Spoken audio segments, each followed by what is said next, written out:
What's Well, up? there we How go. goes it, man? So I guess we're all caught up now, huh? Yeah, man, I got myself in a viewing frenzy this week. Next week we have spring school, so I can't really do podcasts. So I overdid it this week, I guess. What was it? Two Twilight Zones, which not well, I gotta do trivia and stuff for those that I actually write down. We watched 2001: A Space Travesty for our first excuse me, films or filth film. Yeah, not I've never good. heard of that. What is that? It's a Leslie Nielsen. It's one of Leslie Nielsen's like later spoof films, which there was a little shade to 2001 in sci-fi, but it's basically just a Naked Gun movie. But Okay, not yeah, a I think you might have mentioned that. What was this like you had to purchase it through a TV advertisement or something, or did it actually come out? I don't know. I think it did play in theaters. Yeah, maybe. I'm not. It's especially now. I never know if movies play in theaters or not. I think it did have a theatrical release. It was like a French production. Like the credits were in French. So, and most of the actors couldn't really speak English all that well. I'll have to look this one up, man. Because I remember he had like a bunch of golf documentary videos too, like parody golf documentaries. Oh, that's Tim Conway. A similar style where he's dwarf. Yeah. Did Nielsen do some too? Nielsen did one in particular, I think. Yeah, Okay. he did Okay. like a Right, like yeah. a fake training video. Yeah. Okay. Yeah. You might have done some too. I haven't seen that. I do remember reading the Tim Conway ones in the 80s because to a 9 year old, the VHS box art was extremely appealing. And of Yeah, course, so the Leslie Nielsen was called Bad Golf Made Easier. That was the oh, name of the okay. video. Okay. The thing is, the space travesty, it's a terrible movie. We ripped it a new one, but Leslie Nielsen comes through unscathed. It's like it's this charming old man who's, the whole thing is like he doesn't make the jokes. So if the jokes are bad, they just bounce off of him, because he doesn't acknowledge him in the first place. That's his dick. So, That's true. That's a good point. so he actually makes it through the film fine. And of course, the cats and the crats did I didn't take crat notes because like, am I just going to be writing the jokes down? Which I don't know. I guess I probably could have taken a few notes, but time was of the essence as well. So Yeah, no, I rewatched it and it's pretty much exactly as I remember the premise. So I'm curious what you're gonna come up with for that. yeah, actually, I was having a second thought because I was like, geez, we haven't really f bombed this podcast up so much, so maybe we should not do that. And honestly, it's not just like one bad word that would Yeah, do the yeah, yeah. the honor, it would take a lot more. Like I think we've only had one or two per episode, if that. So I was like, maybe we shouldn't throw that much filth into the mix. If it was my movie podcast, sure, why not? But I guess we'll jump into this one then. I'll let 5 second gap and then do an intro. Okay, right on.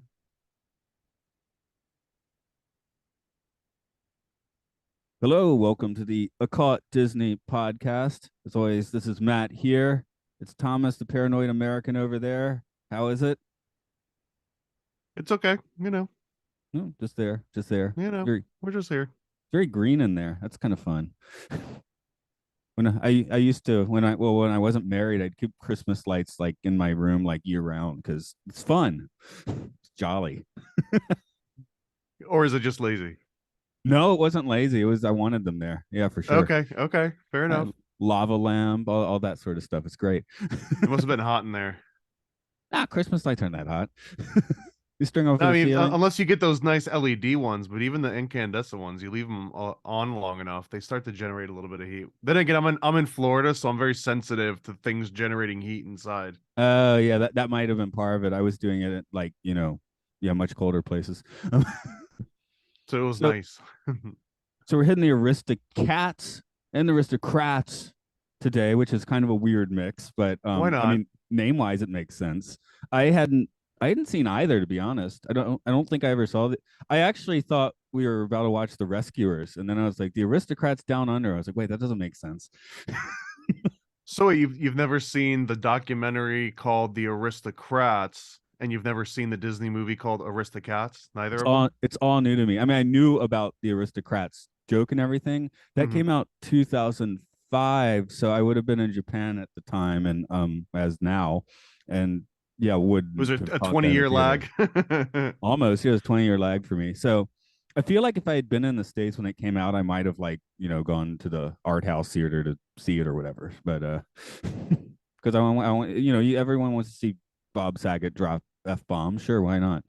That was his latter day shtick. So of the two, which one would you recommend if you only had time to watch one of them?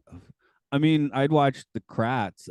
So I am gonna say I was writing in my notes like I think the Aristocats is maybe I was about to say it's my least favorite. Then we got all the psychedelic Wow, jazz really? scenes. Yeah, then we got all the psychedelic jazz scenes. I was like, okay, I definitely like it better than Lady and the Tramp now. It kind of dumboed me at the end of it, you know? I mean, not as trippy as the Pink Elephants, but that won some points once Scatman Crothers shows up as Scat Cat, which is I mean, he should have started telling the aristocrats joke, right? Yeah. You'd probably have a good one. And honestly, this movie, it wouldn't register on like my top 10 or anything like that. But I didn't particularly dislike any part of it as much as some of the other ones, but I'm not gonna do any head-to-head comparisons Well, I because I was think this one had less substance in a lot of ways. But it made up for it by being slightly less boring than some of the ones that had more substance. So I don't know if that's good or bad. It yeah, wasn't 2 hours, so that's a huge plus already. that helps. I was doing a podcast just before this one, and when we were finishing up, I was like, "Yeah, I'm about to do the Aristocats," and well, I know I said both because of course, but I was about to be like, "Yeah, I think it was my least favorite Disney so far." And then she was like, "Oh, I love the Aristocats." I'm like, "Okay, let's just talk about the psychedelic scenes I like then." Yeah. See, I can see why someone could like this one. There's some other ones that I don't get as much. Like I don't get Lady and the Tramp as much, and a few of the other ones that we've seen. But this one I understand because like the cats have unique little personalities and they go through a pretty decent epic adventure where they like drive them this time, they drive them away and they have to make their way back home, which I guess becomes a pretty familiar trope, especially for kids movies and animals, right? Like I thought Homeward Bound kind of embarrassed a little bit. But I mean, this one it moves along, and not all the songs are horrible. Although I gotta say that the title track, I felt like they thought it was gonna take off, or maybe it did take off more than I realized it did. But it didn't seem to hit and have that staying earwig power that the Oh, ones that we're kind of used to hearing. I'm sure they thought that was going to be a big hit. I was So everyone having wants to be a cat, right? I was thinking of the actual theme song. Yeah, everyone was, I was like, I don't want to be a cat, but whatever. But the Well, I mean, that's the first thing. It's so easy to disagree with, and they even show, that some of the cats aren't as great off. Otherwise, why would they want to escape the alley and move in with these bourgeois, like upper class cats? Of uh, course, no one wants to be a cat. yeah, yeah. So the title song, are you well, we like that one. It's got Scatman. How could you not like Scatman? Um, unless you're Well, Jack no, I Nicholson. mean, I like the characters in the song, and I don't like completely dislike the song. Like, there's some songs from I want to say Bambi that were like they didn't feel great at all. Like they didn't fit. It just felt like they were trying to inject some kind of a weird feeling in weird places. Whereas this one, it made sense, but again, they sing it halfway through the movie and then they end on it. So I guess it might not have been the title track, but it felt like the one they were trying to get people to start singing around the house, or the one that was supposed to take off. But Yeah, that's our be our guest, right? So the title song, I think they thought that had some pull too because they brought like Maurice Xavier out of retirement to sing it. Apparently, like he was finished, and they're like, "No, you're not finished. You're singing our song." Just when he thought he was out, they brought him back in. That Disney sort of sends the thing. goons out. Yeah. Yeah, yeah. So it was the number one film in France and Germany of 1971. So America did I mean, okay, that's like but being the number one film of Georgia, right? yeah, yeah, I guess so. Well, hey, Geographically, at least, maybe not population wise. of course, they make all the films in Georgia now, unless you mean like Asian Georgia. Which Georgia are we talking about? Either or, honestly, I'm just talking geographically. Okay, that's cool. But yeah, okay. I guess I And did. I want to point out that even though it takes place in France, only like two or three people have French accents, and everyone else has an American accent or like a Creole accent, or a non, Parisian accent. Well, Paris is a mixing pot, I guess. And there's a Yeah. lot of Americans in Paris, and a lot of there's rednecks there too, which I kind of thought was awesome. Right next to Paris. Oh my. How common is that? How common do you see like an Appalachian redneck, or two brother Appalachian rednecks in the middle of Paris? Well, yeehaw, look at that big steel thing. Yeah, okay. I can get that. Okay, love Scat Cat for sure. This kind of I should mention that we kind of flipped this in Robin Hood for, well, because I didn't look at the list right, but they kind of introduce all the characters up front here, but it's not as colorful and charming. It's kind of liney, and you blink and you'll miss it, I think. They kind of phoned this one in a little bit. Like it's just kind of some sketches in the background, and sometimes they even overlap on top of the intro credits, which just felt like it didn't have any specific character to it, right? It didn't have any like the animated pages turning or anything that was making you want to pay attention to these ones. At least me, it didn't make me want to pay attention. And then this is the same art director, the same director as, yeah, Ken Anderson did this and Robin Hood. So I guess maybe that's his shtick. But yeah, done better in Robin Hood, I would say. Robin Hood was amazing. That's one of my favorite intros. Yeah, we talked about that. That was fantastic. So this one, I was like, oh, it's a little bit of the same vibe. I feel like maybe this was the first draft. They got it perfected for Robin Hood, and then just stopped using that credit sequence. I guess did the Fox and the Hound have that? I don't think so. Yeah. So I don't. We'll find out if the Rescuers do it or not. Then that's one that I think I've never seen the Rescuers, but I had one of those little like reel things that for kids where I'd watch like little clips from the Rescuers like a lot. So I don't even know if I've seen it or not, to be honest. But I wonder, have all of the versions of the Rescuers released to VHS and DVD been edited out? Was it only the theatrical release that had the little not safe for work sort of Easter egg? oh, I guess we'll find out. Get it? We can pause We'll it have up to, yeah, when we'll we have to do some get to it. research on that one. Yeah, for sure. Um, as for this one, actually, it turns out this is the last one that before he had his head cryogenically frozen and put on a robot body. This was the last film that Disney had some personal green lighting for. And a little little sun setting too. Sundowning. Yeah. So this was going to be a two-part Wonderful World of Color episode, and at some point around 1963, I was like, nah, let's make it a feature film. So I could see that. It has that feel. It has a feel that it might have been something else at one point, and then it got tossed around. it does get back to the kind of episodic thing that we saw, I think, in earlier films. I guess Jungle Book is kind of a similar, beat though. Yeah, I mean, so this one has like a weird. I guess it gave me like a Mary Poppins vibe, a little bit, just because the very opening scene, it's about, oh, how interesting. There's attorneys and cats.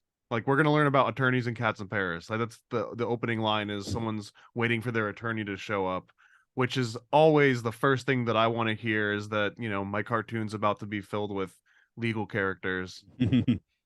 And then like the attorney shows up and it's basically Mr. Magoo. It's like two like super old people, right? And I kind of, I also want to like lead with this one.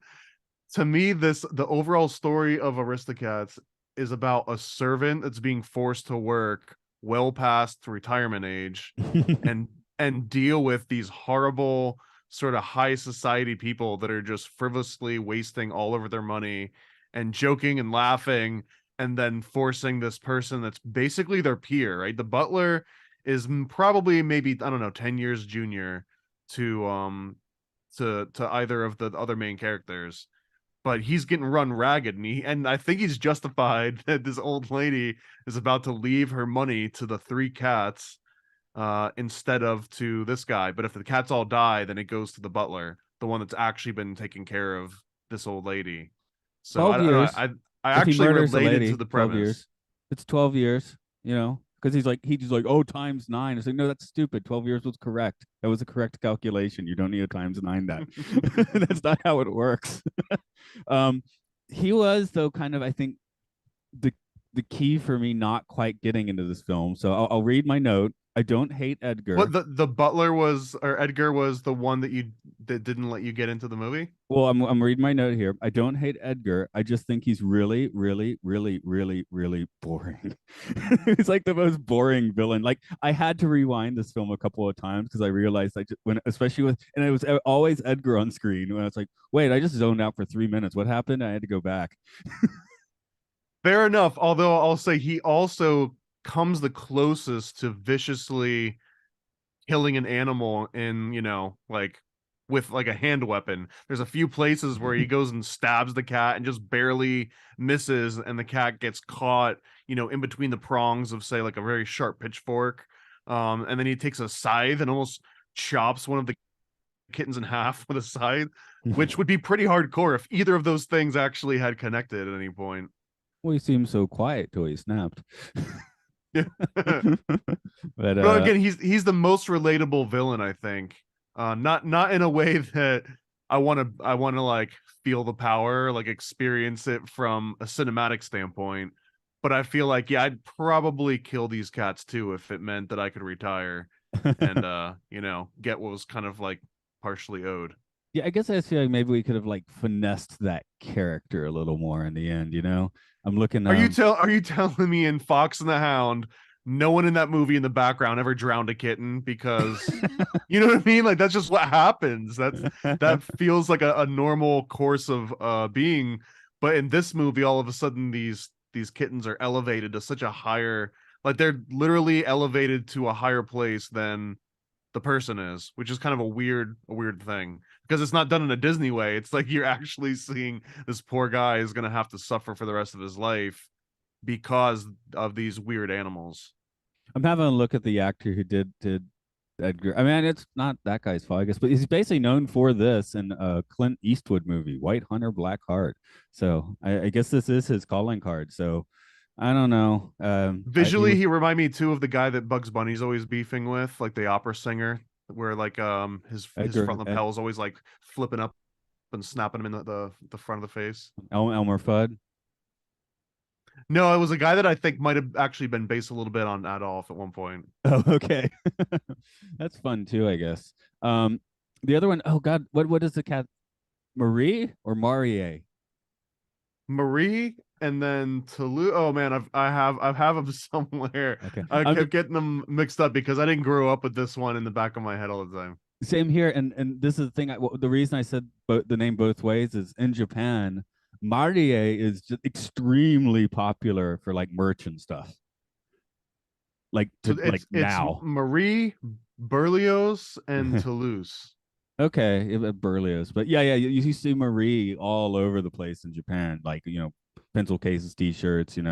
They're not into this movie. They just think the cat's cute. It's like Duffy Oh, Bear. you're talking about the actual cat Marie from this movie. Yeah. That's interesting. Yeah, the very popular character in Japan, but not the movie The Aristocats. I don't know if most people know where that character comes from. They're like, oh, that's cute, kawaii. But did she have her own movie too, or it's from the movie and no one just realizes that it's just a character from this movie? It's from the movie, and no one really realizes Cool. that it's a character. But the Disney stories here will have a whole section for her. Like very. I kind of love that. That's one of my favorite facets of culture of like a thing just explodes and it didn't even need all the IP and the backstory, right? It's just cute. Well, Uniqlo, the clothing company, they'll put out like they'll license, I guess, a few brands or put out series of shirts. So I remember a few years ago they had a film one, so you kept I'd run across kids or students or whatever, and it's like they're wearing a shirt for The Shining, like, or 2001. It's like the Kubrick movies or whatever. Oh, awesome! You like the movie? They're like, huh, what's that? They like didn't know what they were wearing. They didn't know, Jaws, but they didn't actually know what Jaws was. But they're wearing the T-shirt because it's like an American kid wearing like the Che Guevara shirt or something, right? Because they like Rage Against the Machine album. Yeah. So I guess that's the thing. I feel like in America, if you're at least when I lived in America, if you're wearing a T-shirt, you should like probably be a fan of the thing you're wearing a T-shirt of. Well, that's like a boomer meme now, right? Of like the old guy that's like harassing some young girl that's like, name one song off this album, and she's got like a Led Zeppelin shirt or something. Oh It's yeah, like, yeah. just leave me alone. I've had some Ramon shirts come through, and they don't know who that is. It's again, it's just like it's a cool design, so because it's a Ramon seal, right? I'm like, yeah, I saw that band live. I They're mean, like, the what? They were Spider-Man banned? theme song, that's an easy one for the Ramones. Oh yeah, for sure. Oh, they would no, might not know in Japan, but it's a thing. They love the style, but they don't know the thing sometimes, which is kind of a How about the Marvel movies? Are there any particular superheroes that are like insanely popular there that aren't as popular here? I mean, I haven't even been in the States since Marvel really blew up, but your normal Iron Mans and Spider Mans, I guess. So probably the Okay. same. I doubt it's that different in the States. You probably Yeah, get yeah, more it's obscure hard to ones. avoid that marketing machine. It would be like trying to avoid Coca-Cola, right? With all that money behind it. Right. Also, the kids have seen that movie, right? They know who Iron Man is, but they don't know who crazy Jack Nicholson murdering Scatman Crothers is on their Shining T-shirt. Well, that's honestly a shame because I feel like that one's a little bit more culturally relevant. I know that's what I'm saying. That wasn't actually on the T-shirt though. I was trying to like dovetail it into this movie. Get her, good. Yeah, Scat Cat loves Scat Cat. I didn't realize that was Scatman Crothers till after the movie. I was like, oh, that's why I love Scat Cat. That's great. Who he was? I mean, he was a musician. What I think one of the I was listening to another podcast or reading a book or something where they were talking about one of the reasons he works so well in The Shining is since he wasn't actually an actor, Kubrick couldn't really get to him. He was just going to do whatever he was going to do, and it was like kind of outside of Kubrick's direction. But that's kind of why he was cast in at the same time in The Shining. So, and then when you watch that movie, he seems like he's in a different movie, like in a good way. But Yeah, or maybe he just out crazied Kubrick because that movie was the one that broke Shelley Duvall, where Kubrick intentionally told everyone on the entire production to kind of just be cold to her and ignore her if she was ever uncomfortable or asked people for like, oh, could you get me and they just keep walking like she was a ghost almost, and it like mentally broke her. And I feel like if you tried that with Nicholson, he could just turn the dial up on you. You know what I mean? Like that would be a scary game of chicken. Would be to like see who can outstress the other one if it's between Kubrick and Jack Nicholson. right. So I guess the thing with Scatman is if you cast him, you are casting him. You're getting that package. He's not going to act for you. He's going to be this guy on your screen or doing your voice as it is in this movie. Yeah, they just had him show up and then they wrote the movie around whatever they got from him in the booth the first time. I was looking at some of the reviews, like contemporary and a little later. Some of the generally somewhat well reviewed. I mean, a little, positive, but on the lukewarm side of positive. Um, I didn't. There were complaints that Phil Harris was just doing Baloo again, which I don't know. I didn't feel that way. I So absolutely felt you that. did maybe because he looked Oh like a yeah, cat. big I was time. thinking more. I was going more back to Tramp, I guess. Watching him. So which also makes I sense. But guess, although I mean I made a note here that like, oh, it's just Baloo. I don't know, like what we're talking about, Thomas O'Malley, the Malley cat, yeah, which eh eh lukewarm Baloo, and then yeah, room temperature, yeah. Sterling Holloway definitely not Ka level here, but again he gets to be Sir Hiss next or in Robin Hood next time. So this is just a little law in like his awesome roles, I guess. And also I made a note that when Edgar drives first, it seems like he could have just easily killed those cats with the sleeping pills. Like that was an overdose of sleeping pills without question to feed little kittens. But anyways, I was expecting like, oh, this was a short movie. This is 20 minutes. He killed the cats with the sleeping pills, collects the He's money, rich. done. The end, yeah. But it just knocks him out. But I swear that the this redneck farm that he drives him out to, that's the farm from Fox and the Hound, no? Isn't that, it seems like he's dropping him off with the Hound. Yeah, yeah. It's a short drive from Paris to the backwoods in Kentucky.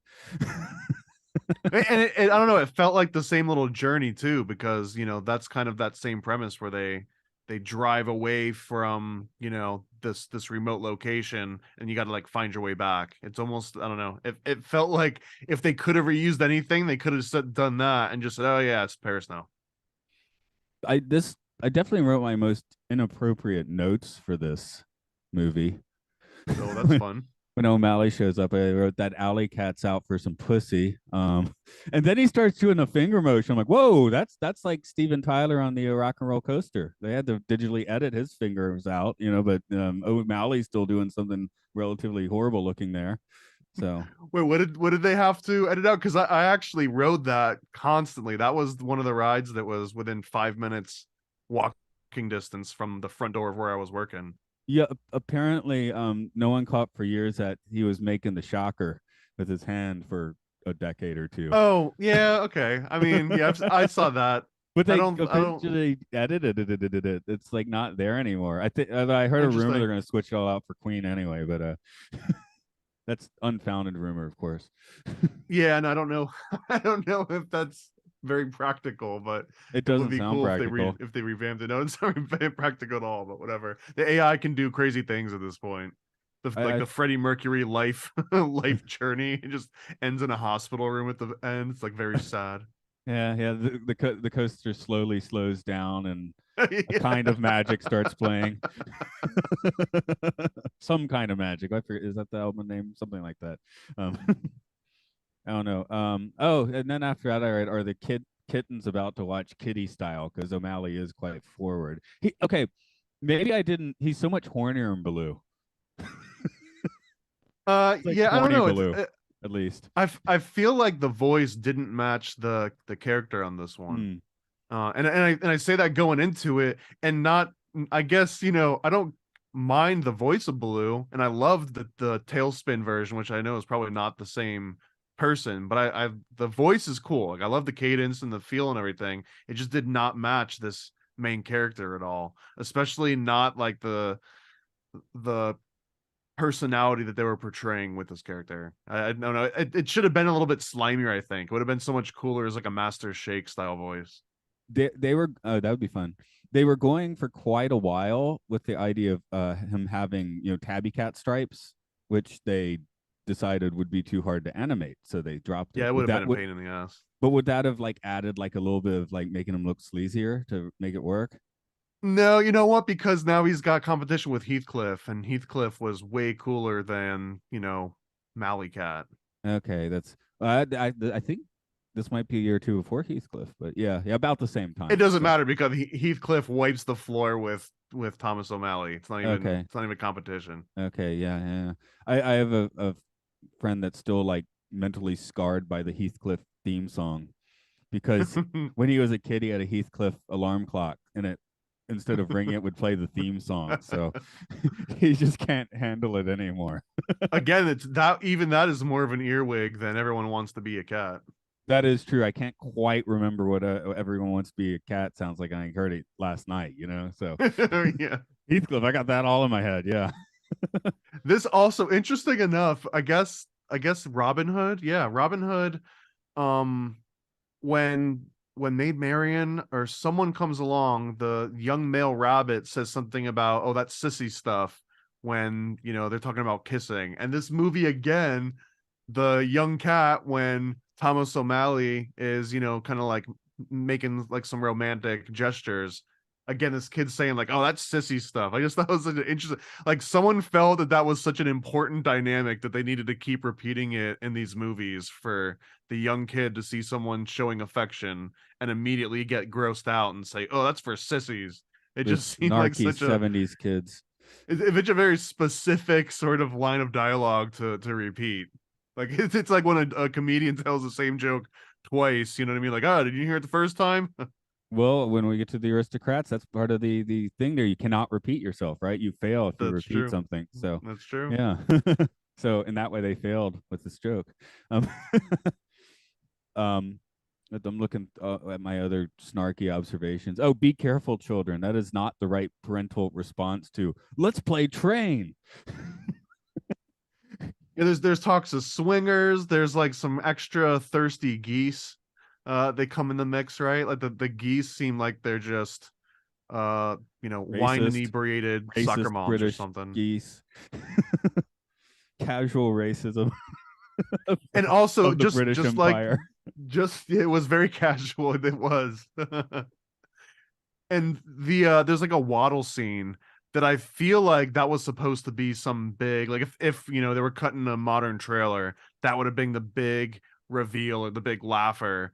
But it was like, okay, yeah, funny. You've got cats walking sort of silly, but it's also a cartoon. Like the whole thing is about making animals walk silly. So the fact that they were emulating the stupid little waddle and they gave it like an extra 10 seconds or something and faded out on it. I don't know. It felt like someone was expecting that to be a huge payoff and I didn't really get it. My note was those birds sure shake their dong. Okay. Because I had 10 seconds to write that, I guess, as you just said. Although I I, kept I do love, I guess this one and Mary Poppins was the other one where they just absolutely adore the drunk, family member. It's usually an uncle, like a drunk uncle that's clearly having personal issues and drinking themselves probably into an early grave.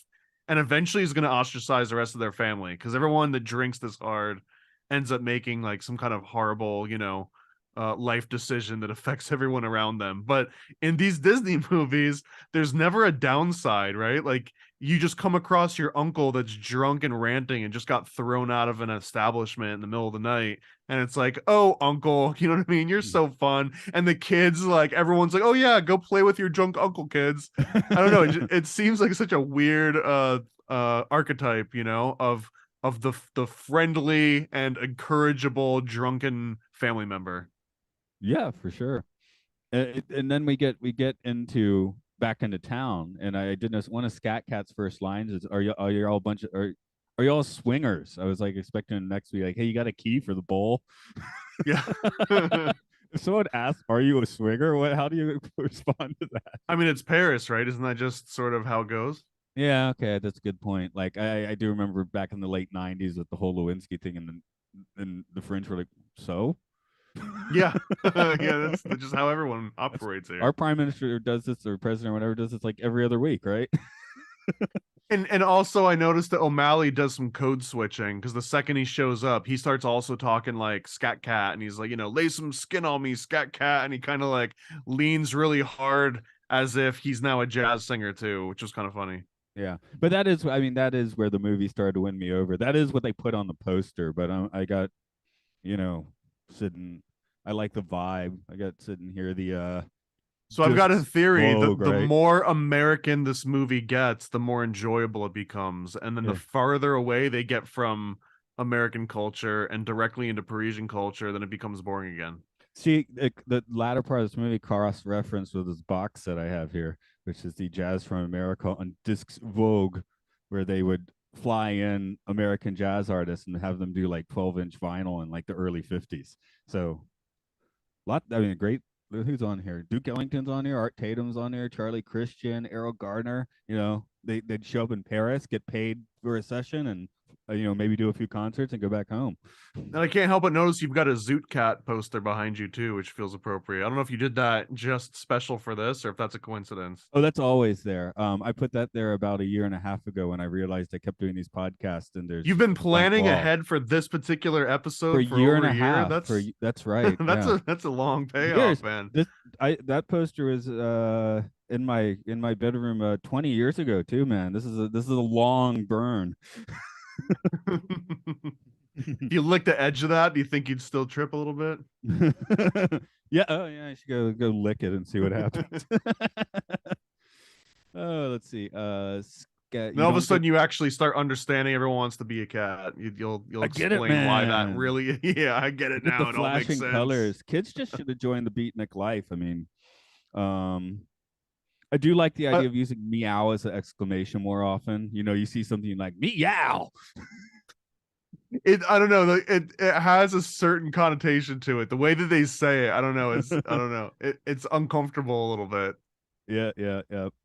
And Um, I wonder too, kind of like the Cats movie, apparently there was a butthole version that they never That's what I released. heard. That's what I heard for the podcast where I have to watch terrible films. That is eventually on the list, but it's going to be a few years, and I will be looking for the butthole cut if I can find it. But that might be a rumor. I might have to watch Well, some last I like saw, there were some AI versions of just like specific scenes where they, digitally re-added the buttholes again, and it is superior. It is definitely a superior version. Okay, I'll have to see. I mean, it'll be like 2025 or 26 when we They actually could get have to done the that little one. So jewels too. I don't know if you've ever seen the infomercials for the cat. I think they call it cat jewels, and it's like a little it's like an ankle bracelet that you wrap around the end of a cat's tail, so that this little ruby or like a little emerald looking piece of cut glass kind of like conveniently hangs over the butthole. okay, I thought you were about to tell me they're giving their cat a butt plug. I mean, it doesn't necessarily plug it, but it just kind of like gently rests against the edge of it, and you just pretend it's not there. But there's a point to this, and I was wondering because specifically there's a in this scene where they start dancing for the first time, there's some extreme close-ups of the back of the cats, and that was the first thing I thought of was I wonder if in the animation room there was a butthole version of this scene because it would have been hilarious Oh, and and it then would have made this so much more enjoyable. that's maybe why 5 of the 9 old men worked on this movie. Yeah.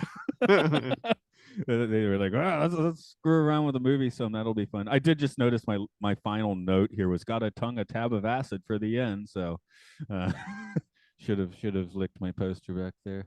Okay. Well, man, Oh, there's so many other parts of this, and because it's sort of the ending scene, when they go and they start singing and dancing. Because like as soon as that happens, they go back and then they send the mouse, but it's sort of the big crescendo, right? Or it's like the big climax at the end is when they do this big jazz song and dance with the psychedelic colors and everything. yeah. Well, that's called winning me over, but for that segment of the film. Now Edgar's last plan is to try and send them to Timbuktu, and I'm like, hey, a cat can probably have a fine time in Timbuktu. Yeah, honestly, it doesn't seem like the cats were ever in any major danger, except for when he's literally trying to murder them with, sharp instruments and poisons. But sending them away and driving them away seems like it wasn't that bad of a plan. That seems pretty reasonable to me. Yeah. So maybe Although I that's feel where like they would all have died. Like you put a bunch of animals in a trunk and send it across a few countries, they show up dead. This okay, isn't a that's a good point. Schrodinger's cat situation. Yeah, okay, that's a good point. They're dead. There's no live cat in there. Which Okay. mean Edgar too, since that's ultimately the fate that befalls him. He is dead. Like he shows up in Timbuktu and there's a rotting corpse inside of a trunk. That's definitely a different movie. So, did you have any like weird notes you want to throw I on got this a one? few more interesting Weird. observations. Like Oh yeah, sure. for example, in that last musical number, everything's copacetic, it's fun, it's funny, it's maybe not the best earworm. And then all of a sudden they inject a Siamese cat that said and it seems like the Siamese cat's only there to poke fun at, Asians, probably because it's post World War II and there's still like a little bit of making fun of that in all the different cartoons. But he literally pops on the screen only to say Shanghai, Hong Kong, Egg Foo Young, fortune cookie, always wrong. And that's it. That's the entire scene. That's the only lines that he has.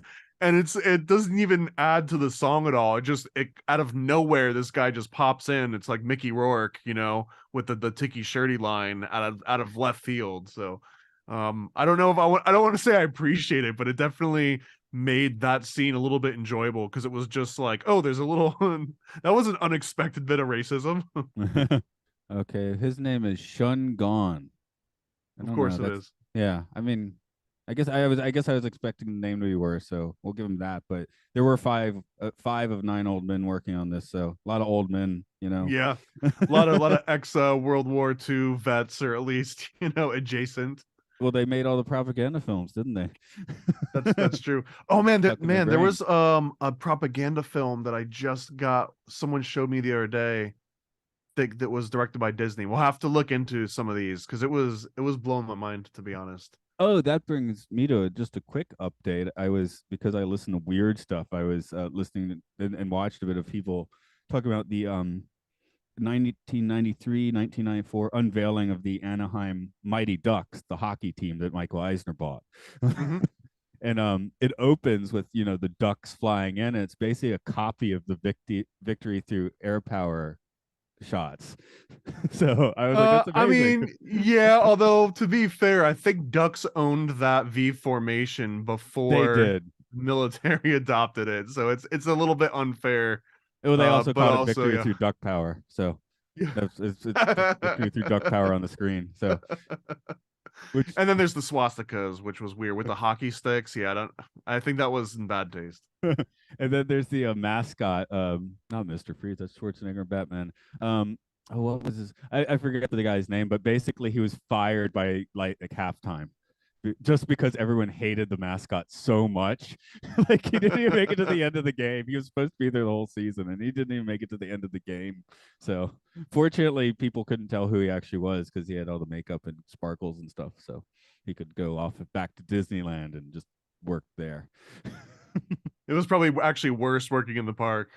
Oh yeah, I think I think it turned out he's part of like the Tomorrowland band. So he's like, hey, he always wears glittery stuff all the time. We'll put him in this, and people love him, and they did not. um, you said, did you get through your observations? You said you had a couple more. Yeah, If you had so one. yeah, so there was one interesting when it almost looks like the kids think that O'Malley is going to be their dad, but then it's like, oh, but I can't because you live in Paris and I'm going to go back here before someone's like, hey, why don't you just, move in together?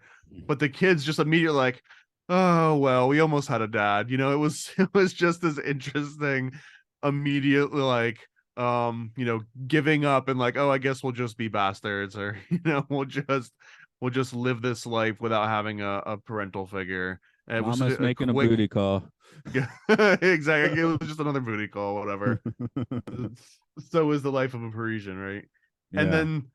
then, what else here? There's a scene where the mouse runs by with all the cats, right? So first of all, they send the mouse back to get the jazz group back together and assemble to help them defeat Edgar, essentially, which is like the real big climax outside of the musical version, although it's not that interesting in my mind. When they go and they like save the day. But what was interesting is when the mouse goes over, they basically give him three chances to prove himself. And then after he fails all three tests, they're about to kill him. And then finally he's like, O'Malley cat. And this is basically like the secret, code word. Because as soon as he says the secret code word of O'Malley, Scat Cat says, "Oh, hold on, cats. This one's on the level." And then they all back off and they like, treat him as if he's one of their own. And that little phrase there, that's basically a Masonic phrase of on the level. It's basically like, "Oh, he's one of us, so don't kill him anymore." Which like there's all kinds of interesting rumors about World War II and even Civil War and going back, but basically a soldier would get captured, but if he got captured by another Mason and he gave the secret handshake or he gave the secret code word, in this case, it was no one O'Malley cat. Once you give that secret code word, now all of a sudden your enemies become your friends because now you're on the same team, which supersedes any sort of social standing. So I just thought that was out of all of the movies so far that have had these kind of obscure and vague occult references where you got to bend a little bit and you got to get a little bit imaginative or talk about fairy tales. This is 100% just a literal Masonic reference to this mouse knowing a secret code word and it's saving his life, especially with that symbolic of like the three chances, like, this test and you fail it three times and you die. And then he gets saved at the very end of it. So I thought that was just incredibly interesting that out of nowhere, it's just like, oh, we're going to throw in this Masonic reference to, show how knowing secret code words and secret handshakes can save you. Yeah, I was sitting there thinking like, oh, well, the Apple devices will explode if you get it wrong three times. And it's like, well, actually, interesting because we all do so many more codes in our lives now than when this movie came out. I think. I mean, I guess you have your safe or something, but we just are always punching in passwords to everything now. Well, and I mean the premise here is that he's so freaked out that he's about to die that under duress he can't remember the name of the guy that literally sent him here to help 5 minutes ago. Yeah. He's And like, but anyways, so that's the premise of why the mouse goes to see the alley cats and then runs back and they're all chasing with him. Like now they're working together and there's a drunk French guy outside of a cafe and he pours his wine out because he all he sees is that there's a mouse and a bunch of cats running together, and I guess that's enough to make him think that he's overserved himself or something. But then at the end of the movie, the what's the lady's name? Mrs. Belvedere? No, Madame Bonfamilier, Bonfamille. But like the madam, she basically says, "Oh, I've booked these cats. They're going to be part of this big show." So this French guy thinks he was too drunk because he sees a cat running with mice and they're not just eating each other. But then in this exact same reality, this lady can put together an entire jazz group composed of cats, and that's normal. So I don't know. And I'm trying to look at too much logic in the cartoon, maybe, but it just seemed like a dumb joke that didn't hit well, and it didn't even make sense within the scope of the reality of the movie. Okay, well, segueing from that then, because I at the end of the movie, I was like, oh, this is the setup for the Aristocrats joke now, because we're debuting this act of cats that you can call the Aristocats, right? And and whatever you put in between did not appear in the Disney movie, but So these three cats show up on stage, right? Marie, Berlioz, and Toulouse. and they got their handler with them, they got their owner with them. We gotta toss her. So in this case, it's not the family and a dog, it's the family of cats and the lady. So And the butler's there. There's sleeping pills involved. I mean, you see where it grows. I guess people were telling the Aristocrats joke, and they didn't really make it clear when this thing really Well, in came the about. movie that came out in what, 2005, you said 2006 or so, If they I were in that movie, they were talking about how it was at least 40 or 50 years old. So yeah, we're talking at least the 1950s or 40s, and probably a little bit before that. yeah, I've read elsewhere. They didn't say in the movie, but I've heard something like, oh, it goes back to vaudeville or whatever. So I imagine a few people in the room might have been thinking about that when they're animating the Aristocats. So, Yeah. I mean, there's not a direct correlation. It is a weird matching of movies, except that they sound very, very similar. So, in the Well, and, best, and in the Aristocrats movie, there is a point that so often they'd accidentally end the punchline and say Aristocats just because the movie was all, it's so easy to just miss the R, and then it kind of like either spoils the joke or it makes it even creepier because now you just reference the children's movie. did you? Yeah, did you like an or prefer any of the other names? They have the sophisticates. They could be the sophisticates. Oh, the royals. That's one that hits nicely. I like that one. The Royals, wasn't there like the debutantes or something? Yeah, yeah, yeah. I think my favorite is the sophisticates, but I appreciate anyone that just wants to make it the royal family and make it hit a little harder. Sure, why not? I think it was just great seeing so many clean comics telling such dirty jokes. That's always my favorite version of that, because it does feel, and I guess they mentioned this in a way that this is almost like a secret society thing as well, that if you know this joke, then you know the ultimate insider joke, and this is like you proving that you're part of this, inner secret cabal of comedians. Although I guess after the movie came out, now everyone knows about it, so it ruins that little aspect of it. But And that's why comedy is dead. well, they've been milking it for the last 50 or 60 years, so why not? Yeah, yeah. I guess like I said, I didn't watch it when it came out, so watching it now is kind of weird. Just seeing everyone 18 years younger. John Stewart shows up. Oh, he's still a handsome young man here. That's amazing. You know. That he was peak Daily Show in the middle of this movie for sure. Yeah. See, I watched the Daily Show when it premiered, and so I watched the Craig Kilborn one, and when they switched, I was like, oh, I don't know, I'm not feeling the new guy's I vibe. remember that. I remember that, and then Jon Stewart goes away, and everyone's like, but they were right on that one. They were right the second time They were right around. the second time, but it was like 10 years with Jon Stewart. So within a year or two, he was like, everyone's like, oh, it's much better than it was in the first place. The same thing happened with Talk Soup. I don't know if you ever watched Talk Soup back in the day too, but there was a guy, I think it was John Henson, and then he gets outed by like two. It happens like over and over, and I felt like that was the same dynamic there. That's definitely a name because I never really watched it, but I maybe scanned through the TV once and saw it. I was expecting to see some Muppets, and they didn't show up, so I was disappointed. I hear Henson. I want Muppets. And in the Aristocrats documentary, there's a bunch of comedians talking about who they heard it from, and a couple people, or at least one person, said that they heard their first version from Bill Hicks. And I would have loved to have heard Bill Hicks' version because I'm sure it was a very angry take on it, which I would have loved to hear. It was nice that George Carlin was still alive at this point because they could. I don't know if they could make this movie without at least George Carlin in it. Dude, Bob Saget could have made this movie by himself, and it would have been the best movie Oh ever. yeah, just Although him now doing the. you couldn't make it without Bob Saget at this point. So Yeah, yeah, really. I mean, I guess he was produced it or something. He seemed to have his hand on the tiller of this one a little more than the other well, they had comedians. Don Rickles in here. They had, every comedian. The only one that didn't maybe hit was Whoopi Goldberg, but that was because she was talking about how she would have changed it up and not been as obscene. Which was right, right, and also she honestly looking a little bit like wacky at that moment. So, but This was preview wacky, yeah. But yeah. post T-Rex, I think. Oh, what Theodore Rex? Yeah, Theodore Rex. That's on my bot. Yeah, okay. But yeah, I'm thinking. Yeah, Dom Wrinkles is weird because I do the Twilight Zone. So a month or two ago, I did a episode where Dom Wrinkles shows up on the Twilight Zone. So seeing him suddenly, almost 50 years later, like whoa.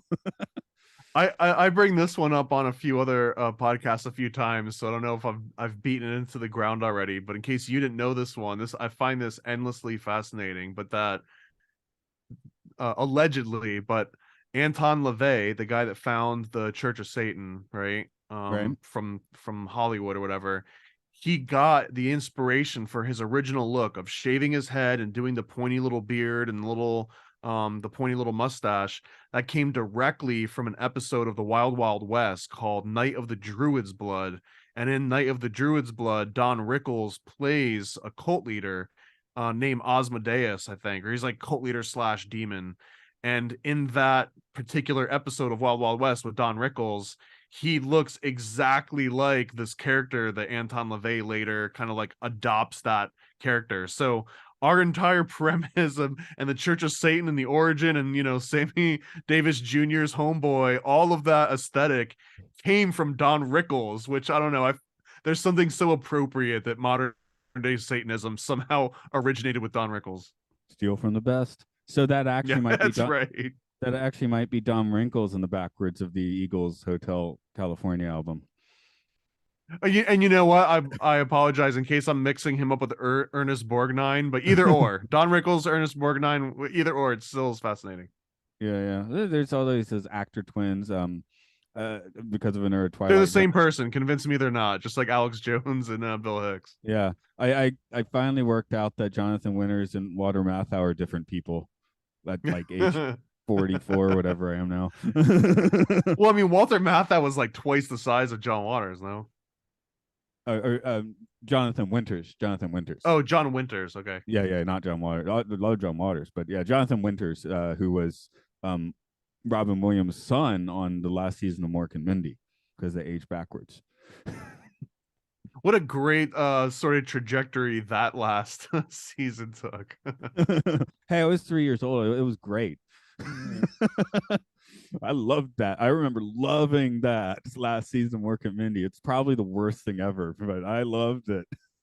Even I remember that was on like Nick at Night or something, but I always felt, even from a younger age, like they didn't shell a lot for the set design. It felt like it was just always taking place in like the same two places. That egg, right? And the translation. I hate, dude. The egg was just like, oh great, it's another egg scene. Shocker. We're gonna see the egg for the next 10 minutes. I think. Yeah, I think when I was 3 years old, that was my Halloween costume. I wore an orc costume. Yeah. The red orc suit. An egg or the orc suit, the red one, the Mork's costume. Okay. And he's not wearing suspenders and a rainbow shirt. I mean, honestly, the rainbow shirt and the suspenders is the cooler costume. But... It is now, but when you're 3 years old, it's a spacesuit. Okay, fair enough. Makes a better Halloween costume too, I think. I mean, if you're gonna, go walking trick or treating down the street, it's a good one to have, I think. Yeah, actually, yeah, Robin Williams was kind of the biggest bummer to see in here, and I mean, great to see him, but also, man, like, oh man, that's yeah, always a bummer seeing such a manic guy who knows how he went out exactly, but Yeah, and you could follow that up with watching Jack too, which is like the the saddest Robin Williams movie. yeah, yeah, yeah. I guess technically that would be Patch Adams, except that movie makes you angry instead. Patch Adams on another interesting conspiracy tangent, but the real life Patch Adams was man, I can't, I'm blanking on the name, but there's a guy that ran this cult slash merry prankster society called the Finders, and oh man, Oh, I've heard that. David David Petty, I want to say David Murray Petty or something. But apparently Patch Adams was a frequent, either member or frequent guest of this finders community, which was like a weird sort of hedonistic bohemian self-described bohemian society that operated on the outskirts of like DC. So it had a lot of like, imagine the same place that Charles Manson and like Donald Rumsfeld might have, attended and had a drink at some point. It's kind of like a weird mishmash of the powerful and the weird and freaky that extended all the way out into the 80s and 90s, I believe. So I always thought that was weird that Patch Adams was somehow adjacent to that group. Maybe that's why the movie made me angry. I do remember just coming out. Usually it takes you like a few minutes to decide you just watched a terrible movie, right? Like, maybe that was okay. I've heard multiple people say, I don't like, know. I feel like I've got such a low threshold now. Like I know about 20 minutes in, if it's a good movie or not. I've just heard about 5 people, including myself, after seeing the Amazing Spider-Man 2, being like, oh, yeah, okay, that's good. And by the time they had gotten home, we're like, well, actually, So is two the one with Mary Jane or the one with the newspaper publisher's the, daughter? the second Andrew Garfield one, So the Emma Stone the one with Jamie one? Foxx. Yeah, yeah, Emma Jamie Stone's. Foxx. Yeah, Was he's Jamie Foxx in a Spider-Man movie?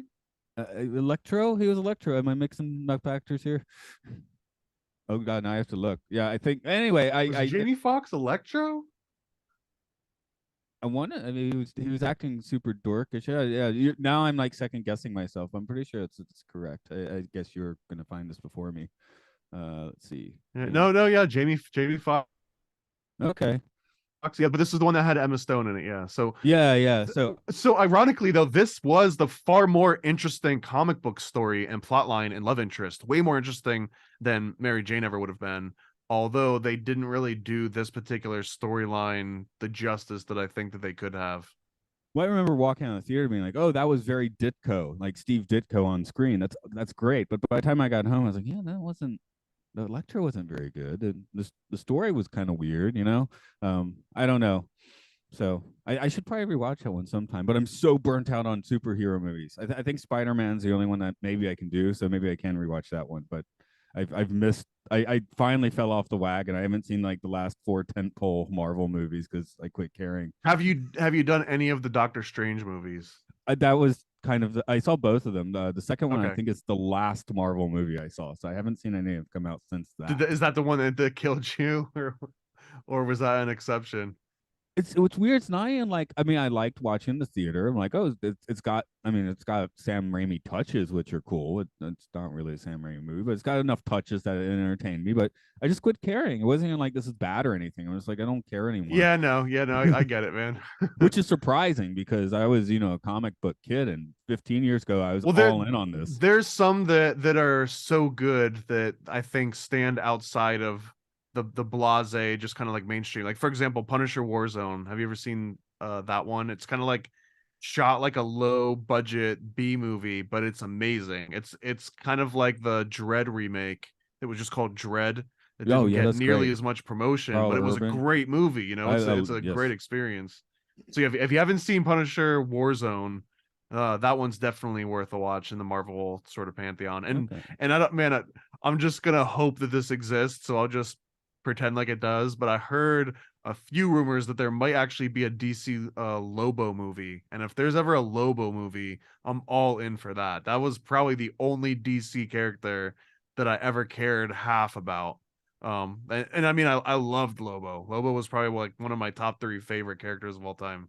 He recently showed up on a live action TV show. Lobo? Yeah, hold on. This sounds like important information. So, oh, there we go. DC Comics character. It was a show I was in, like Krypton, maybe. I think it was Krypton, the TV show Krypton, which I didn't even know existed. So, vacation history. Oh man, I'm looking at this first appearance of Lobo, where he looks completely ridiculous. Okay, film appearances.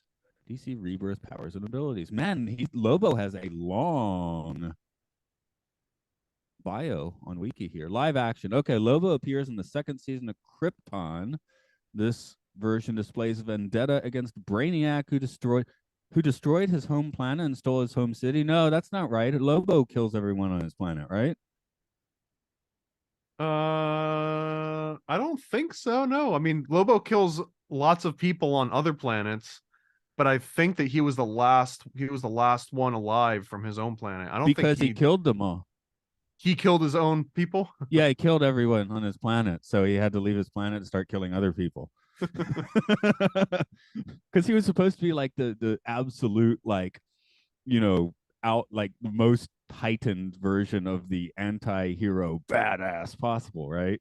So Well, it's just funny because now the modern version of species. Lobo, he's got like a cute little daughter that he follows around everywhere. Oh, okay. So yeah, we need the 90s. Lobo was for the 90s for sure. I mean, it's great in the 80s, but he was the most 90s character ever, I guess, is maybe the in a fun way. So so who was your favorite? I guess Saget was your favorite of the comedians here telling this joke. Out of Maybe I the should ask name, a out lead. of the big names, Saget. Although there was a couple people that I didn't, I recognized them from seeing them, but I didn't know them by name. That had some really good variations on it. But yeah, Saget, Saget just brings it to the next level, and the fact that he's like, and then I'm gonna tell this joke to the Full House girls. I just thought it was a nice little cherry on top. Yeah, see, you'd want to go. It's like I'd want to go with George Carlin. I'm like, well, it's basically his normal act. Like Yeah, Carlin, and and he his doesn't. wasn't bad. He was talking about like, he got very textural. He was talking about corn and peanuts and different viscosities. And I get it, but man, everyone, and also Donna Carey was in there too. What else? Harry Shearer, which was Mr. Burns, had a few good ones. The guy that did Apu, I can't remember his name off the top of my head. Is He that had Hank some really great Azaria? ones. Yeah, Hank Azaria. He had some decent ones. Yeah, yeah. So yeah, I guess I was kind of answering a question by asking if it was Saget because Carlin, I'm like, I definitely like Carlin as comedy better, but I'm like, this isn't different from his comedy where Saget is just like that's part of the joke, right? That is so insane. So and you were saying that you were gonna maybe freeball your own one, but Yeah, I decided it's probably you can't yeah, do it you don't without want to this you probably getting don't want to bomb the horribly channel over it. obscene. Yeah, And not, yeah. and honestly, like they were saying that this is about the comedian and not the joke. So it's about, like how well you can improvise, how well your jazz is. But unless you're practicing your jazz constantly, it might not land great. Although I do have an interesting sort of variation on this. That's not necessarily an Aristocrats joke, but I tried plugging it in the Chat GPT originally. I went and found the Bob Saget version, which is probably one of the dirtier ones. So, and as you can imagine, the second that I pasted it into Chat GPT and hit send, by the time it spit out like 4 or 5 words, then all of the text went away and I got a big red warning that's like, what you've just tried to send our system is highly inappropriate. It's violated our content policy, and it basically stopped typing at that point, and I had to like make a new session. The So CIA is on the way to your house right now. well, I don't know. I don't know over the joke, but definitely it was more than just like a warning. It was like, oh, we're immediately stopping what's going on here. We're putting an And end to I this. tried it with the legacy version, the optimized 3.5, and then Chat GPT 4, which is the newest one. And another technique that I've learned, just to have fun with these AI systems, is that I'll base 64 encode something, which is basically just kind of encode. It's not an encryption, but you encode it so that it's no longer human readable and it's a lot easier. You can take a big chunk of text and make it a little bit smaller. It's almost like zipping it a little bit. So I took the Bob Saget Aristocrats joke and base 64 encoded it. So now it's just a bunch of gobbledygook, right? So it let me paste it into ChatGPT without giving me the big red warning. But then ChatGPT would come back and, for example, 3.5 just said, it basically said it didn't understand what I had sent it. It said, I'm sorry, but I'm having trouble understanding what you're trying to communicate. It just seems to be a mixture of words and phrases and sentences. Please provide more context. And when I tried giving it more context, then it was like, oh no, we're not allowed to do that. I started a new one and I sent the exact same base 64 encoded joke to ChatGPT 4, and it immediately comes back and it says, I cannot engage in discussing or providing any response to explicit, offensive, or inappropriate content. And that was it. It just ended the conversation.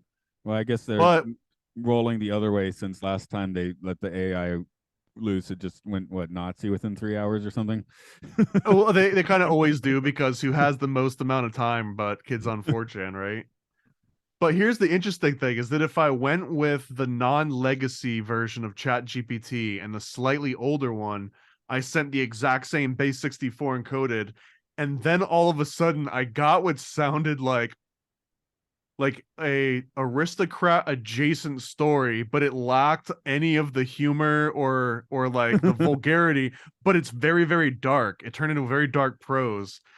So I just want to read a little bit of this weird thing. And the interesting part is that there's no question here. There was no command. There was nothing that said like, here's a joke, tell me what you think of it, or, tell me a joke. It was just the joke encoded and nothing else. You know what I mean?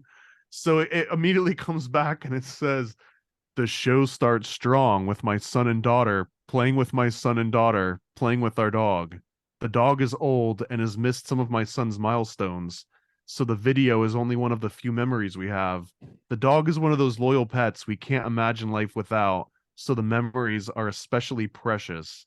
The dragon is another element of my son's life. The dragon represents the unknown, and my son's imagination is fascinating. The dragon is a reminder we can create our own stories. And then it starts talking about how the dog's teeth are falling out, and that how the son and the daughter are incredibly sad because the dog is dying because of its falling teeth. And it goes on to this long prose. It's about like 8 paragraphs.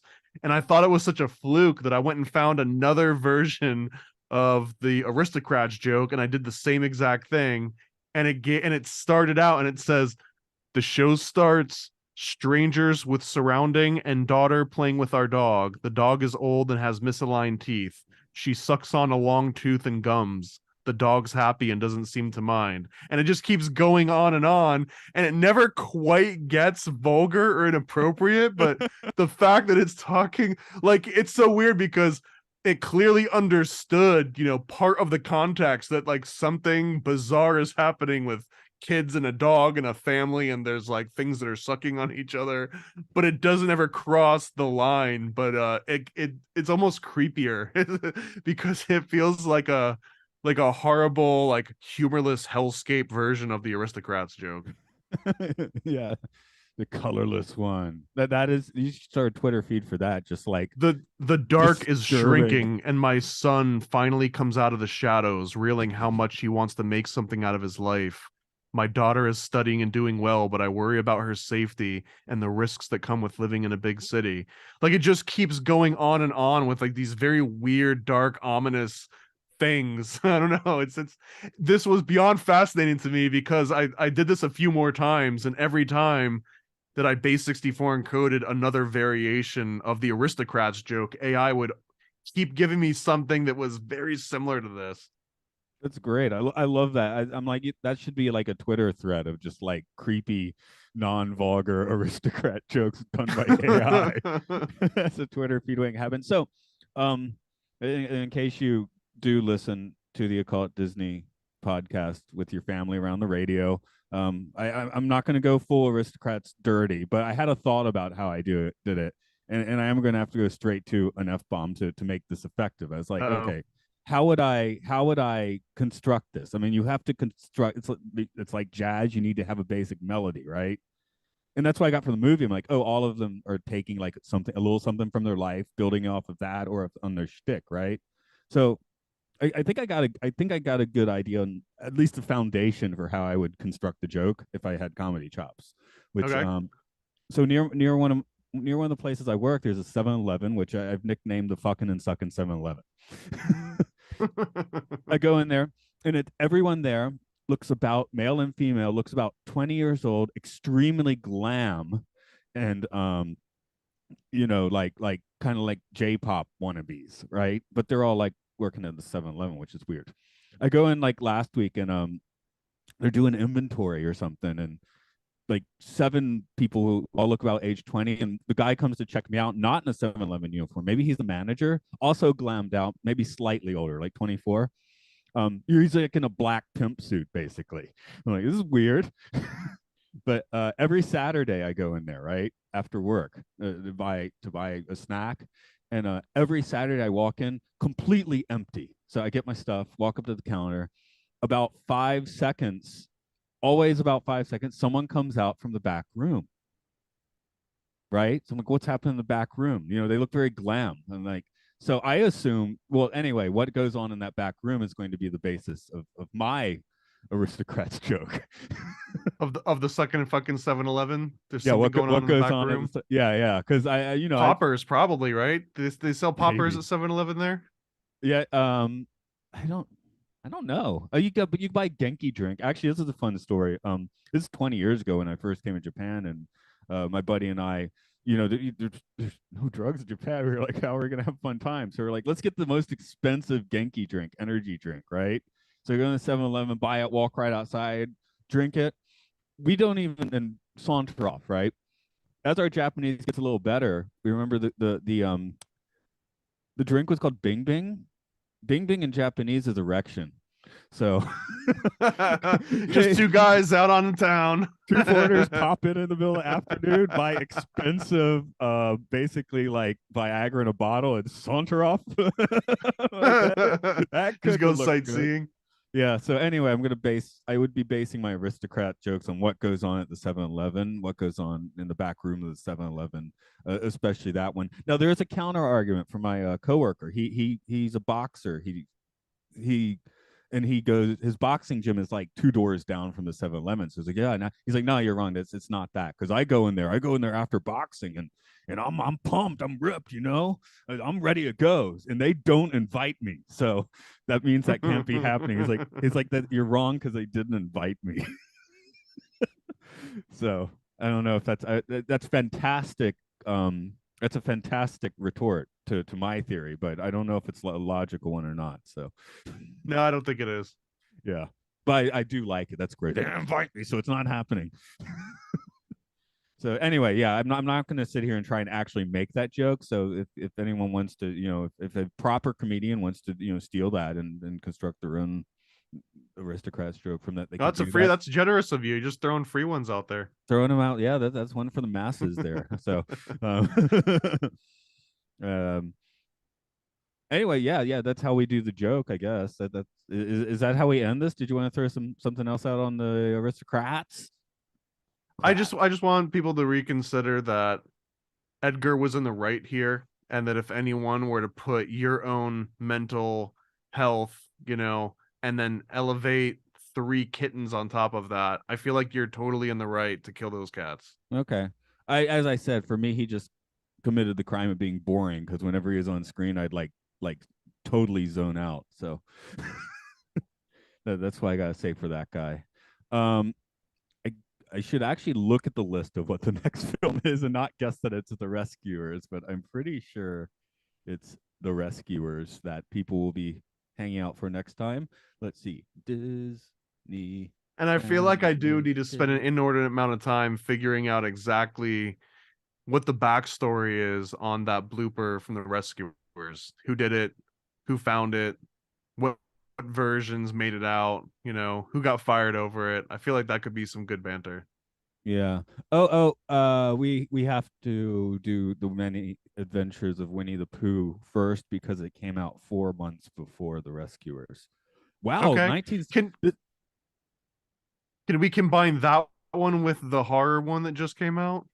Yeah, sure, why not? That's Blood and Honey, right? Yes. Okay. Blood and Wow, Honey? Yeah. this is wild. I'm just looking at the list here. Jungle Book is 70, Aristocrats is 70, Bedknobs and Broomsticks 71, Robin Hood 73, and then nothing until three films in 1977. And then nothing until 1981 Fox and the Hound, then nothing till Black Cauldron. What were the 77s? The Winnie the Pooh, The Rescuers, and Pete's Dragon. Hmm. So it's just weird how they just kind of. Well, hey, I guess Eisner was effective in the '80s at least, because once you get to '85, it's like release, release, release, release. So yeah, '85, '86, '87, '88, two They '88s, can't all '89. be no mobile, right? They They can't can't all be the all no be mobile. That's those right. blockbuster smashes. I just didn't realize just how much Disney slowed down in the '70s and early '80s. So They came a few times to just dissolving entirely, right? that's right. And do you think that they're too big now for that to happen? They don't really have a proper 2D animation department anymore, if I'm correct. Well, I guess no, I'm talking of just about, the general IP and branding and global conglomerate sort of, robotic overlords that are it almost feel like Disney has solidified themselves as like royalty for the next 100 years. Well, from what I can tell, Bob Chapek did his best to drive it into the wall. Well, maybe, but I guess independent of any sort of C-level executives and actual people, the corporation as its own entity, right? Because corporations are people. The corporation of Disney seems like it's got staying power to last another century, even if they try to run it into the ground. It just has bought up so much, karma, I guess. They might have Like to like start selling your stuff off. kids. Well, even if Disney were to dissolve tomorrow, right? There's still a good chance that your kids will be showing their kids Disney movies. So it's going to at least be around for a few generations, regardless of how they manage it. Now, if you really want to make your brain explode, read some of the past and like genie and magic band stuff from the parks. Read the terms and conditions, and your brain will explode for those. I mean, not even terms and conditions, just the description of how it works. So, Of what now?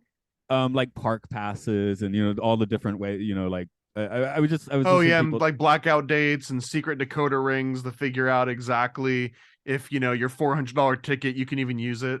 Yes, exactly, and you have to like plan like which ride you're gonna ride at like 3 p.m. like 6 months earlier. Yeah, I mean, it wasn't always like that. It's a fairly new over the last decade recent addition to that. Cuz man, the golden time was that you had the pass, you show up, you go on single rider line, you ride the ride and you go and hit them all up like that. And then if it was too busy, you would just get like a little fast pass. It's like when you go, well, I don't know how in Japan if it works to save like you go to the grocery store, if there's a long line, you take the little ticket with the number on it, right? And then they call your number and then you go up so that way you don't have to sit around and wait for it. And that was like the perfect time, but now that's been taken to the extreme like you're talking about, where now it's like you buy your ticket to Disney in 6 months from now, and then 3 months before your trip starts you start getting alerts on your phone that's like, schedule the exact time to the 15-minute increment of when you want to go on the teacup ride, and then based on trajectory, here's how long it'll take to get through that line and get to the ride. So that if you want to go on, this other ride, and it kind of plans your entire itinerary out all for you. It's almost like going to like AAA and having them book your whole vacation and like plan all of the exits you're going to take and everything. I think it's been a while since I've been at Tokyo Disney, but I think you can still be whimsical at Tokyo Disney. I mean, Tokyo Disneyland always had a plan of attack, which was what was my plan of attack? Gates open. Well, actually, the Main Street opens first, so you get breakfast, right? When they open the rest of the park, you not crazy person, but power walk to Pooh's Honey Hunt, get your pass, go ride Space Mountain or Big Thunder because the Wait, line's wait. not long. Pooh's Honey Hunt, is that like the big one that everyone rushes to get a ticket for? Yes. Oh, do you not know Pooh's Honey Hunt? No, I don't know what Pooh's Honey Hunt is. No. Make sure it's the Tokyo version. They have lamer versions in the American parks. I don't know if Florida has one or not. Disneyland has one, but it was the first trackless ride system. Uh, so you're riding around in a honey pot and you don't know where it's going because it's just a big floor. And yeah, amazing ride. So I would say it's. I Really, you mean, have to look that up. I haven't been on recent rides. I don't know what Guardians of the Galaxy or Tron's like, but up to 2010 when I was regularly attending parks, I would say that is the best ride. So yeah, get a ride for you to that. But yeah, you Interesting. It's not always the best rides that have those long waits, but I remember at Hollywood Studios, which was where I worked. On the way out, the biggest one was the Toy Story ride because the Toy Story ride, it was a tracked ride, but it was an interactive one where you like shoot the screen and you try to get high scores and all this stuff. But that was one of those ones that if you didn't sign up early or get a fast pass, people would literally wait in that line for 2.5, 3, sometimes 4 hours to ride it one time. No, the best Disney experience I had ever. So I would target like when I was, young and single and had a disposable income, I'd target like Thursdays in February. Mm-hmm. So I remember being at Disneyland and it's like 6 p.m. I'm like, I actually wish there were more people here. It feels weirdly empty. And It's honestly, man, when you can find it and it's almost empty is the best times to go. Like in Florida, if you time it right, there's hard, like you'll have a tropical depression or like a huge storm. And sometimes people will be worried that they're gonna close the park down and then you just lose out on your ticket. But if you can play it right and you see that the storm might pass, like there's been times that I was able to go to like Busch Gardens or Universal, and it was so dead that after you rode a big roller coaster, they didn't even make you get off and go back through the line. They'd just be like, "You want to go again?" You'd be like, "Yeah," you know what I mean? They just hit the button again and do that a few times. See, that was my Disney Sea experience. A very successful park, by the way, but that one on a Thursday in February. I remember we were getting fast passes, and then so that they at least used to have them. I think they still do. By 10 a.m., it's like, why are we getting fast passes? There's nobody here. Yeah, So, yeah. we Just stop. don't make me go back through the line. Just hit the button again, dude. Yeah, yeah. So that was fantastic. A bit of whimsy. Anyway, I guess we'll close this one out for today. This is the Occult Disney podcast. Next up is Pusan. He's very popular in Japan. He's Pusan here. So Busan. Pusan. That sounds like that's part of an aristocrat joke. Yeah, it does actually. But no, if you say Winnie the Pooh to a Japanese person, they'll look at you sideways. But if you say Pusan, they're, oh, Pusan, yeah, they love Pusan. They love Pusan. Oh, I just put two and two together. Okay. San is in Mister, right? So Pooh San, well, Mr. or Mrs. It's not gender Mr. specific Pooh. in Japan. Yeah, Mr. Pooh. Yeah. So they love Pooh San. That's why it sounded like one word because it comes out so flowingly. So we will be talking about Pusan next time. There'll probably be a 2 or 3 week delay for the listener, but that's just how the cookie crumbles sometimes. You can find us on Patreon at Podcastio Podcastius. We do many podcasts there, including the new one, Films and Filth, debuting in April, where we look at the top 100 films and the bottom 100 films as rated on Internet Movie Database. I talk about the Twilight Zone on Time Enough podcast, and there's some video games with Luke Loves Pokemon, the Game Show, and a new podcast about Zelda that I do not know the name for. So, but my buddy, I did one with my friend yesterday, and he was like, maybe it's was it Hyrule I'm Home or something? I was like, that they should name it that if it's not that already. That's not bad. It's not bad. Yeah, I don't think that's the name though. I don't think that's the name of it though. But yeah, what's up in your world? This is pretty much real time. Yeah, I mean, paranoidamerican.com. I've got all kinds of new comics and stories popping up on there. If you want to see some of the weird base 64 encoded chat GPT aristocrat weird, jokes, that's all on my Twitter. It's weird. I use my different social media accounts for different things. So really weird, disturbing things go on Twitter. Animations and videos and cartoons and comic updates go on Instagram, and then the website is where I'm just always putting all the new finished stuff. So yeah, paranoidamerican.com. And I think we've probably got like 3 or 4 different Kickstarters that are in pre-launch phase right now. So there's one called Never a Straight Answer, or NASA, about Stanley Kubrick directing the moon landings. You can find that one on the website and sign up for notifications. And then we've also got The Chosen One, issue 2 that's coming out. And man, two or three others too. I've got one called Mold, which is about a poor lunch lady and her cat that get tormented by middle schoolers.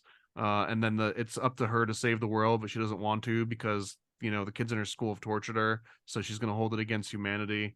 That's going to be a really great one. And there's another one called Rising from the Ashes, about uh these adventurers that every time they get tattoos, they pass out and wake up in a dream world and can use the tattoos as like physical objects, but they always die at the end, usually getting burnt alive by a big phoenix.